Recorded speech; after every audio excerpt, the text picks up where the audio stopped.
Tere!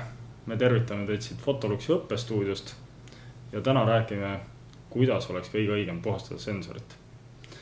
Me oleme saanud huvitavat tagasisidet oma klientidelt, fotosõpradelt ja oleme kuulnud, et sensorit puhastatakse näiteks sellise pumppintsli näol. Mõned puhastavad sensorit suruõhuga. Tegelikkus on see, et ega see kõige õigem moodus ei ole.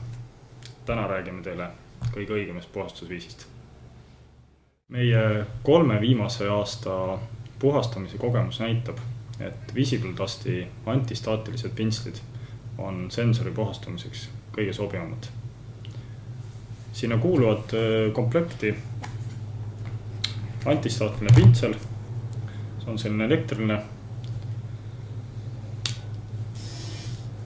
Siis on lisaks komplektis sensori puhastumis, nende kohta võiks öelda labidad ja nende labidate jaoks siis spetsiaalne Visible Dusti sprei, mis kantakse labide peale ja millega saab teha nõndanimetatud märga puhastust.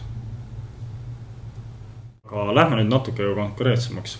Kindlasti tekib vaatajal mõni küsimus, kuidas üldse aru saada, kas sensor on must või mitte. Selleks on minu poolt hästi lihtne soovitus. Võtke oma kaamera, minge välja, suunake näiteks oma objektiiv sinise taeva poole, avaarv keerake võimalikult väikseks, näiteks ava F22 ja tehke üks pika säriga võte.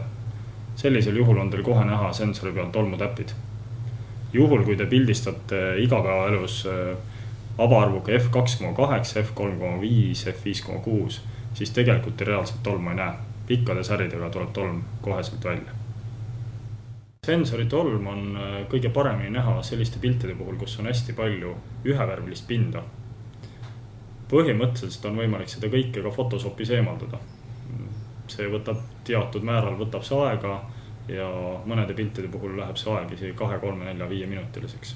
Et kergem on ikkagi pildistada, kui teil sensor on puhas. Aga lähme siis asja juurde. Meil on siin üks musta sensoriga kaamera ja proovime ta puhtaks teha. Üldjuhul saab alati sensori puhastamise hakkama lihtsalt antistaatilise pintsliga. Võtame selle siit karbist välja ja paneme töö valmis. Nii, järgmise asjana otsime kaamera mööst üles peegli lukustuse, tõstame peegli ülesse. Ja nüüd ei ole muud kui selle sama pintsliga.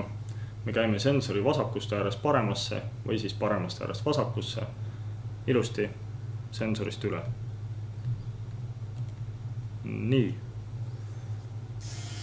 Võime korra selle tolmusid eemale lasta ja igaks juhuks korrata. Kõik. Paneme objektiivi tagasi ja lülitame kaamera välja. Sellise moodusega saab tavaliselt sensori alati puhtaks. Võib juhtuda, et teatud juhtudel te ei saa enda sensorit puhtaks antistaatilise pintsliga. Sellisel juhul ei ole muud. Pakime ta ilusti siia karpi sisse ja tõenäoliselt peate te oma sensori kallale siis minema sellise spetsiaalse Visible Dusti puhastuslabidaga ja spetsiaalse sensori puhastusvahendiga. Ehk siis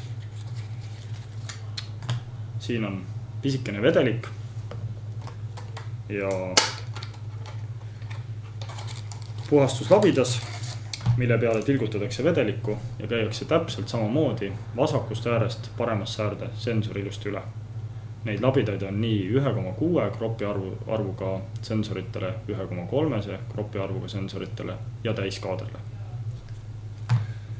Ja juhul, kui teil ei ole soovi või julgust või hakkamist enda sensorit ise puhtaks saada, siis võite alati pöörduda meie hoolduse poole, kes sensori puhastamisega kenasti hakkama saab. Sellega me tänaseks ka lõpetame. Loodame, et oleme teid fotoalal veidi jälle valgustanud ja kohtume jälle.